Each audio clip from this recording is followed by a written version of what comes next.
सर्वे अत्र सुखिनः सन्तु सर्वे सन्तु निरामया सर्वे भद्राणि पश्यन्तु मां कश्चित् दुःखभाग् भवेत्।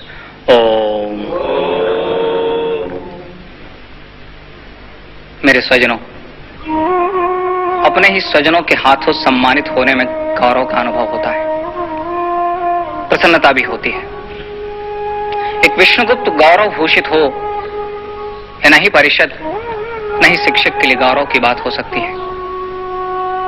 शिक्षक व परिषद तो गौरव भूषित तब होगी जब यह राष्ट्र गौरवशाली होगा, और यह राष्ट्र गौरवशाली तब होगा जब यह राष्ट्र अपने जीवन मूल्यों व परंपराओं का निर्वाह करने में सफल व सक्षम होगा। और यह राष्ट्र सफल व सक्षम तब होगा जब शिक्षक अपने उत्तरदायित्व का निर्वाह करने में सफल होगा। और शिक्षक सफल तब कहा जाएगा जब वह प्रत्येक व्यक्ति में राष्ट्रीय चरित्र का निर्माण करने में सफल हो। यदि व्यक्ति राष्ट्र भाव से शून्य है, राष्ट्र भाव से हीन है, अपनी राष्ट्रीयता के प्रति सजग नहीं है, तो यह शिक्षक की असफलता है। और हमारा अनुभव साक्षी है कि राष्ट्रीय चरित्र के अभाव में हमने अपने राष्ट्र को अपमानित होते देखा है। हमारा अनुभव है कि शस्त्र से पहले हम शास्त्र के अभाव से पराजित हुए हैं। हम शस्त्र और शास्त्र धारण करने वालों को राष्ट्रीयता का बोध नहीं करा पाए, और व्यक्ति से पहले खंड खंड हमारी राष्ट्रीयता हुई। शिक्षक इस राष्ट्र की राष्ट्रीयता व सामर्थ्य को जागृत करने में असफल रहा। यदि शिक्षक पराजय स्वीकार कर ले तो पराजय का वह भाव राष्ट्र के लिए घातक होगा। अतः वेद वंदना के साथ साथ राष्ट्र वंदना का स्वर भी दिशाओं में गूंजना आवश्यक है। आवश्यक है व्यक्ति व्यवस्था को यह आभास कराना कि यदि व्यक्ति की राष्ट्र की उपासना में आस्था नहीं रही तो उपासना के अन्य मार्ग भी संघर्ष मुक्त नहीं रह पाएंगे।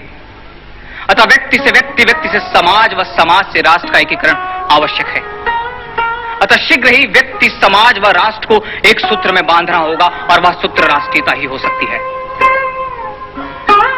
शिक्षक इस चुनौती को स्वीकार करे, वह शीघ्र ही राष्ट्र का नव निर्माण करने के लिए सिद्ध हो। संभव है कि आपके मार्ग में बाधाएं आएंगी, पर शिक्षक को उन पर विजय पानी होगी, और आवश्यकता पड़े तो शिक्षक शस्त्र उठाने में भी पीछे न हटे। मैं स्वीकार करता हूं कि शिक्षक का सामर्थ्य शास्त्र है, पर यदि मार्ग में शस्त्र बाधक हो और राष्ट्र मार्ग के कंटक सिर्फ शस्त्र की ही भाषा समझते हो, तो शिक्षक उन्हें अपने सामर्थ्य का परिचय अवश्य दे। अन्यथा सामर्थ्यहीन शिक्षक अपने शास्त्रों की भी रक्षा नहीं कर पाएगा।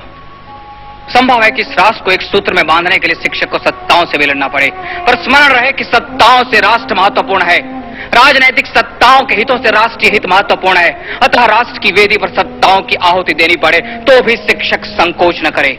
इतिहास साक्षी है कि सत्ता व स्वार्थ की राजनीति ने इस राष्ट्र का अहित किया है। हमें अब सिर्फ इस राष्ट्र का विचार करना है। यदि शासन सहयोग दे तो ठीक, अन्यथा शिक्षक अपने पूर्वजों के पुण्य व कीर्ति का स्मरण कर अपने उत्तरदायित्व का निर्वाह करने में सिद्ध हो। विजय निश्चित है। सप्त सिंधु की संस्कृति की विजय निश्चित है। विजय निश्चित है इस राष्ट्र के जीवन मूल्यों की। विजय निश्चित है इस राष्ट्र की।